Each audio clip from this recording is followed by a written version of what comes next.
밀고 당기는 게 뭐였어? 서로 어떻게 맞출까? 피아노는 피아노대로, 찬양대 하시는 분들은 찬양대 하시는 분들 서로 맞추려고 하는 그런 아름다운 하모니를 하나님 앞에 올려드리게 되어지는 모습을 보게 되어지면서 하나님께서 참 그 모습 보시면서 기뻐하시겠다 생각을 했습니다. 한 주간 잘 보내셨습니까? 네. 하나님께서 우리에게 생명을 주시고 또 하나님께서 우리에게 삶을 주셨어요. 그래서 우리는 삶을 살아가는 겁니다. 근데 그 삶이 하나님 안에서 살아가는 삶이 되어져야 하나님을 기쁘시게 할 수 있습니다. 그래서 우리가 함께 모여서 예배드리게 되어진 이 시간도 하나님 앞에 우리가 예배를 드리지만 또 우리가 흩어져서 우리의 삶의 자리에서도 하나님 앞에 예배하는 자로 살아가게 되어집니다. 그러한 복된 인생이 저와 여러분의 인생이 되어질 수 있게 되시기를 주님의 축복을 드립니다. 모든 스포츠 분야에는 고수가 있고요. 그리고 하수가 있습니다. 일반적으로 수가 높은 사람, 그러니까 일반적인 어떤 그런 사람들이 생각할 때 저 능력을 과연 어떻게 저렇게 가지고 있을까? 라고 생각하게 만드는 그런 수가 있는 사람. 그 사람이 바로 고수죠. 그리고 수가 누가 봐도 다 아는 것, 누가 봐도 뻔한 것, 이런 경우에는 뭐라고 해요? 하수라고. 고수는 똑같은 룰, 똑같은 운동장에서 경기를 하게 되어지는데 그 스포츠 게임을 보는 모든 사람들로 하여금 놀라게 만드는 거예요. 그래서 스포츠가 스포츠가 아닌 예술로 만들어버리는 그런 사람들이 있습니다. 그래서 감탄을 하게 되어지지요. 그리고 자기도 모르게 거기에 빠지면요 막 박수를 쳐요. 그리고 막 항의를 하죠. 그렇지 않습니까? 제가 그 테니스를 좀 늦게 이제 배워서 조금 쳤었던 그런 때가 있었습니다. 그러다 보니까 관심을 갖잖아요. 근데 그 테니스에서 그 유명한 그런 게임 경기가 있는데 그게 바로 이제 윈블던 테니스, 윈블던 경기죠. 그 경기에서 보게 되어지면 내노라 하시는 그런 분들이 많이 나오잖아요. 그래서 그 게임을 보게 되어지는데 참 놀랐던 그런 순간들이 있었습니다. 그러니까 그 테니스 서브를 이렇게 이제 던져가지고 공을 던져가지고 치는데 그 서브가 상대방의 진영에 꽂혀가지고 그 나가게 되어지면 그 사람이 받지 못하면 그러면 지게 되어지는 거죠. 점수를 빼앗기게 되어지는 거죠. 근데 그 서브를 넣는데 얼마나 공이 빠르게 다가오게 되어지는지 날아오게 되어지는지 상대 선수가 잡기 위해서 이제 딱 이런 자세를 잡거든요. 그래서 해가지고서는 공을 받으려고 하는데 그 서브가 들어오는 순간 너무 빨라서 아무것도 못하고 있다가 탁 보고 그냥 허무하게 그렇게 지게 되어지는 그런 모습들을 보게 되어지면서 어떻게 저렇게 서브를 넣을 수 있을까? 정말 엄청난 속도예요. 근데 또 반대로 수비를 할 때는 상대방의 그 빠른 공격으로 인해서 제가 말하는 거죠. 그걸 보면서 야, 이 공은 못 받아. 이 공은 못 받아. 얼마나 빨리 이번 판 졌다. 저 사람 졌다. 그렇게 생각을 하게 되는데 아닙니다.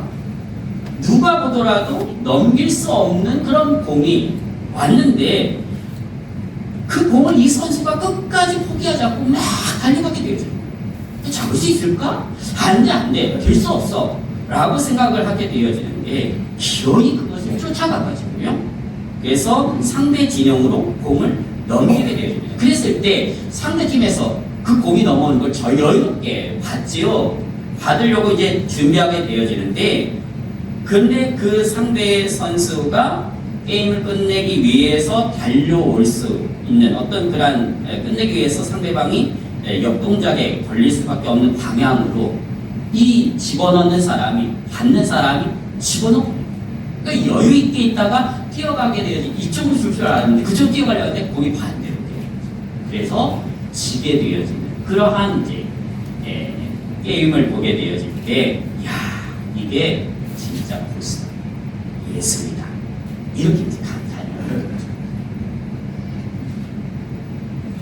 근데요, 여러분 이런 수에 얽힌 게임에 있어서 가장 치열하고 그리고 정말로 최고봉이다 말을 하게 되어지는 게임들이 있습니다. 네, 뭐 많은 사람들이 그렇게 이제 뭐 말을 하게 되어지기도 하고 또 다른 사람은 또 말할 수 있겠지만 다른 것을 뽑을 수 있겠지만 그게 뭐냐 많은 수들이 엄청난 수들이 있는 그런 게임이 있는데 그게 바로 바둑입니다. 바둑 잘 두시는 분 계신가요? 저는 알까기만 할 줄 압니다. 저는 알까기만 할 줄 알고 오목도 좀 둡니다. 오목. 네. 장기도 조금 두거든요. 근데 바둑은 정말 모르겠더라고요. 뭐 집 짓는다라는 건 압니다. 근데 그 수를 너무 복잡하기도 하고 잘 모르게 있어서 그래서 안 했거든요. 근데 초보자들은 그래도 이제 집 짓는 거 뭐 이렇게 하면서 좀 하다 보면 좀 질리고만 이렇게 해서 뭐하나 이런 생각이 드는데요. 진짜 프로는 그 대국을 두게 되어질 때는 분위기부터 다르대요. 분위기부터 다르고. 그래서 한 수 한 수를 놓는 그 과정은 그냥 우리가 볼 때는 이 사람 좀 생각하다가 한 수 놓는가 보다 이렇게 생각하잖아요. 그게 아니라는 거죠. 그 한 수를 놓기 위해서 이 사람의 머릿속에는 수많은 수들이 돌아간다. 이 사람이 어떻게 나에게 수를 넣을까? 이걸 왜 놨을까? 그렇다고 한다면 그 다음은 어떤 과정이 벌어질까? 이것들을 다 생각하고 난 다음에 수를 넣죠. 그래서 그 생각이 너무 길어지는 것을 제한하기 위해서 뭐라고 해야 할까? 숫자를 세죠? 뭐 10초, 9초, 뭐 8초 이렇게 되지 않습니까? 그래서 가는 거예요. 그렇기 때문에 이 바둑이라고 하는 것은 한 수 한 수가 굉장히 치열한 수입니다. 이처럼 바둑은 겉으로 보기에는 그 바둑판에다가 돌을 얹어가지고 집을 짓는, 그래서 더 많은 집을 지은 사람이 승리하는 단순한 게임처럼 보여질지 모르지만 그 안에는 일반인들이 상상할 수 없는 우수한 전력과 수가 존재하고 있다라고 하는 것이죠. 제가 왜 여기까지 이 말씀을 드렸을까요? 오늘 우리가 읽은 시편 본문의 139편 17절에서 18절에 있는 말씀들입니다. 여러분, 다윗은 하나님의 생각에 대하여서 17절에 이렇게 증거합니다. 그것은 하나님의 수이죠. 하나님의 생각은 곧 하나님의 수입, 하나님이 무엇입니까? 하나님이여, 주의 생각이 내게 어찌 그리 고배로우신지 다윗이 고백하고 있습니다. 다윗은 자신을 향한 하나님의 그 생각, 하나님의 수에 대하여서 지금 어떤 생각, 감탄하고 있는 거예요. 자신의 삶을 통해서 역사하시는 그 하나님이 놓으신 수들이 지금 돌아보니까 너무나 놀라운 거예요. 어떻게 이렇게 하나님이 나에게 수를 주셨어요? 여기에서 보배롭다라고 하는 이것은 귀하고 소중하다는 것입니다. 즉 다윗을 향한 하나님의 생각이 지금까지 살아온 자신의 인생을 돌아보니 너무나 귀하고 너무나 소중하다는 거예요. 그것을 고백하지 않을 수가 없는 것이지. 하나님께서 지금까지 다윗을 살펴주셨습니다. 그의 앉고 일어섬을 살펴주셨습니다. 아주 세밀하게 하나님께서 다윗의 마음과 생각을 다 살피셨다라는 거예요. 여러분 한번 생각해 보시기 바랍니다. 하나님이 누구이십니까? 다윗을 살피시는 하나님은 온 우주 만물을 다 창조하신 창조주 하나님이십니다. 반면에 다윗은요, 한낱 인간에 지나지 않아요. 피조물이 인간에 지나지 않습니다. 그런데 그 온 우주 만물을 창조하시고 다스리시는 창조주 하나님께서 지금 다윗을 대하는데 어떻게 대하시느냐면 다윗이 느끼는 거죠. 마치 그 갓 태어난 아기를 엄마가 다루듯이 정말로 세밀하게 일일이 다 살피면서 안고 일어서는 것들, 그 모든 삶의 과정들을 세세하게 세밀하게 하나님께서 살피시면서 인도해 가시는 거죠. 다르십니다. 그렇게 다윗을 하나님이 사랑하십니다. 이런 신이 어디 있습니까? 이렇게 정말로 피조물 된 인간을 신의 자리에서 사랑하시고 돌보시고 그렇게 이끌어주시고 배려하시고 하시는 그런 신이 어디 있습니까? 하나님 외에는 없죠. 우리 하나님이 그런 하나님이십니다. 우리 하나님은 그런 하나님이십니다. 그리고 이 사랑에 대하여서 다윗이 그 사랑을 경험하게 되어지면서 고백할 수밖에 없는 거죠. 주님의 사랑이, 하나님의 사랑이 너무나 보배롭습니다. 이런 경험 많이 하시기를 주님의 이름으로 축복을 드립니다. 이처럼 다윗은 하나님의 사랑을 자신의 삶 가운데서 너무나도 분에 넘치도록 받았음을 알았고 경험하는 삶을 살았기, 그리고 깨달았기에 하나님의 사랑과 그 하나님의 은혜에 감사하지 않을 수가 없었던 것입니다. 그래서일까요? 여러분 시편을 쭉 읽어보시면 다윗의 시라고 되어 있는 그 시편들을 한번 읽어보세요. 이번 주간에는 한번 그것을 쭉 보시기 바랍니다. 읽으셨으면 좋겠어요.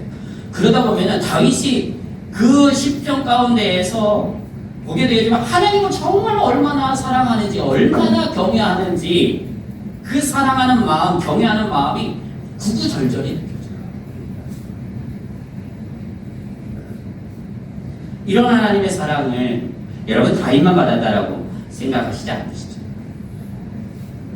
그 당시 이스라엘 모든 백성들이 사실은 이 사랑을 다 받았거든요. 안 받은 게 아니에요.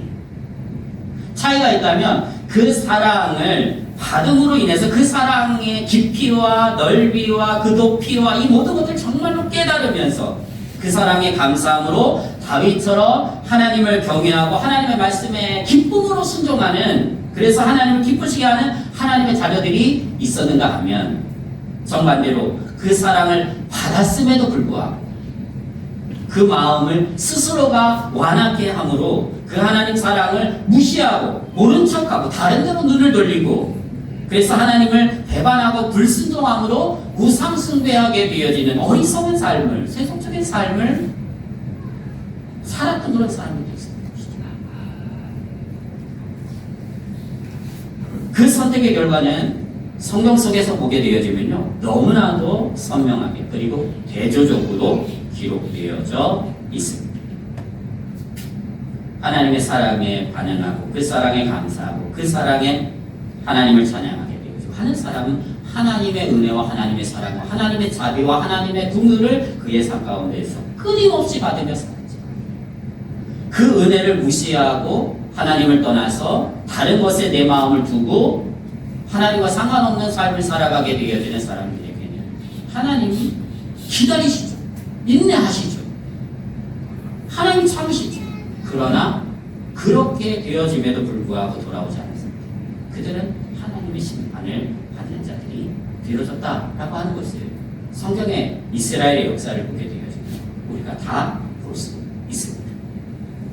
바라기는 하나님의 사랑을 깊이 경험하고 그 사랑을 깨달았던 다윗과 같은 은혜롭고 복된 삶을 매 순간의 삶 속에서 선택하는 지혜로운 하나님의 자녀분들이 다 되시길 주님의 이름으로 축복을 드립니다. 그래서 여러분의 그 신앙생활 속에 하나님의 살아계심을 간증하는 그 복된 삶의 열매들이 풍성하게 맺어져서 신앙생활하는 게 즐거워지는 거죠. 하나님 앞에 나와서 예배드리고 또 세상을 향해서 나아가게 되는데 기대하면서 가는 것이죠. 하나님이 나의 삶 가운데 어떻게 함께 하십니까? 그래서 한 주 한 주의 삶이 너무나 기대가 되어지는 삶입니다.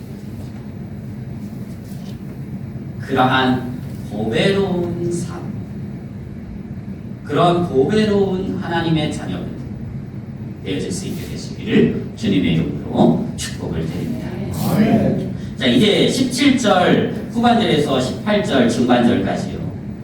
제가 읽겠습니다. 하나님의 수에 관한 말씀인데요. 그 수가 어찌 그리 많은지 내가 세려고 할지라도 그 수가 모래보다 많습니다. 그렇게 고백을 합니다. 다윗은 하나님의 생각, 하나님의 수가 얼마나 많은지 그 수가 그의 표현이죠. 그 시대에 할 수 있는 가장 최고의 표현이었을 것이다 라고 생각을 합니다. 모래보다도 많다. 그렇습니다. 이 시편을 썼을 때 다윗 왕은 자신의 삶을 돌이켜보게 되면서 이런 생각을 했을 겁니다. 나를 향한 하나님의 수가 없었다고 한다면 그 당시 사람들에게조차 멸시천대 받았던 목동인 내가, 그리고 아버지와 형제들에게조차도 인정받지 못하고 무시받았던 그러한 목동인 내가 왕이 될 수 있었을까? 지금 이 자리까지 내가 과연 올 수 있었을까? 전혀 없는 길입니다. 하나님의 수가 없었다고 한다면, 하나님이 나와 함께 하시지 않았다고 한다면, 하나님의 인도하심이 없었다고 한다면 갈 수 없는 길이고요. 막힌 길이며 내가 전혀 생각하지도 못하고 열 수도 없는 길이에요. 그런데 그 길을 누가 내신 것입니까? 하나님이 내신 거죠. 하나님이 내신 거예요. 누구를 위해서? 다윗을 위해서. 왜요? 사랑하니까. 다윗이 하나님을 얼마나 사랑하는지를 하나님 아시니까. 길이 없는 곳에 길을 내시는 것입니다. 그래서 막혔던 길이, 전혀 없는 길이 열려지는 것이고 놓여지는 것이고, 마치 이사야에 기록된 말씀처럼 길이 없는 광야에 길을 내시는 하나님, 사막에서 강을 내시는 하나님의 수가 다윗의 인생 가운데 임함으로 그가 왕이 된 것입니다. 그걸 깨달은 거죠. 블레셋 장수 골리앗과의 싸움이라는 것도 여러분, 다윗을 위해서 하나님께서 친히 준비하시고 세상판에 놓으신 하나님의 기가 막힌 한 수였다라는 거예요. 우리는 기억할 필요 있습니다. 그 하나님의 한 수를 놓기 전에 하나님은 이미 골리앗을 이길 수 있는 능력을 다윗이 그의 삶의 자리에서 길러갈 수 있도록, 닦아갈 수 있도록 그렇게 만드셨어요. 어디에서요? 아버지의 양떼를 지키는 목동의 자리에서 그걸 갈고 닦게 하셨어요. 그 실력을. 이런 모습이 사무엘상 17장 34절 이하에 나오는데요. 제가 읽겠습니다. 다윗이 사울에게 말하되 주의 종이 아버지의 양을 지킬 때에 사자나 곰이 와서 양떼에서 새끼를 물어가면 내가 따라가서 그것을 치고 그 입에서 새끼를 건져내었고 그것이 일어나 나를 해하고자 하면 내가 그 수염을 잡고 그것을 쳐 죽였나이다. 여러분, 사자나 곰이 안 무서운 거죠? 네? 사자나 곰이 여러분의 앞에 딱 섰을 때 안 무섭죠? 무섭습니다. 저도 무서워요. 저 도망갈 거예요. 부르지 마세요. 만약에 사자나 곰이 있을 때 목사님하고 부르지 마세요. 정말 무섭습니다. 이 사자나 곰이 사람이나 동물을 공격할 때요, 그 발에 가해지는 힘이 있잖아요. 힘이. 근데 그 힘이 일반적으로 이 사자는요 약 400kg, 그 압력이 400kg가 누르게 되어졌을 때 그 파워, 그리고 곰은 배가 됩니다. 800kg. 그냥 한 번 휘두르는데 그까짓 거 이렇게 생각했는데 그게 아니라는 거죠. 한 번 휘두를 때 그게 몇 킬로? 400kg가 나한테 가서 꽝 하고 부딪히는 그런 힘이라는 거예요. 그러니까 발로 한 번 공격할 때 잘못 맞으면 어떻게 되겠어요? 죽는 거예요. 즉사하는 거예요. 그러니 이런 가공할 그 무기, 어떤 공격력을 가지고 있는 사자나 곰을 두려워하는 것은 누구라도 당연한 것입니다. 그런데요, 다윗은 그런 생각 1도 안 합니다. 어떤 때 그의 양 새끼가, 아버지가 맡겨준 그 양떼가 그 공격을 받아서 물려가게 되어질 때, 그 새끼가 물려가게 되어질 때는 그런 생각 전혀 없다는 거예요. 어떤 생각만 가지느냐? 저 사자 내가 반드시 잡는다. 그리고 저 사자에게 물려있는 새끼양 내가 반드시 구한다. 그것만 있는 거예요. 그래서 그것을 쫓아가게 되어지고 추격하게 되어지는 그런 행동들을 하게 되어지는 것이죠. 그리고 그 속에서 뭘 닦아요? 신뢰를 닦아요. 돌팔매질 하는 것도 그렇게 해서 닦는 거예요. 모든 과정들을 통해서 경험하는 거죠. 하나님은 그렇게 훈련하신 겁니다. 한 걸음 더 나아가서 다윗은 이런 신앙 고백도 합니다. 사무엘상 17장 37절인데요. 또 다윗이 이르되 여호와께서 나의 사자의 발톱과 곰의 발톱에서 건져내셨은지 나는 이 블레셋 사람의 손에서도 나를 이 블레셋 사람의 손에서도 건져내시리이다. 다윗의 고백. 그러니까 이 고백을 통해서 자기가 그 곰을 쫓아가고 사자와 맞닥뜨리게 되어졌을 때 거기서 싸우게 되어졌을 때 그 속에서 내가 실력이 있어서 내가 능력이 있어서 이긴 거야 이렇게 생각한 게 아니고요. 뭐냐면 하나님이 나를 거기에서 건져주신 거야. 살려주신 거야. 그렇게 고백을 하고 이 고백을 여러분 다윗이 사울 왕 앞에서 한 것이거든요. 그랬을 때 여러분 하나님께서 이 고백을 들으셨을까요? 못 들으셨을까요? 들었지요.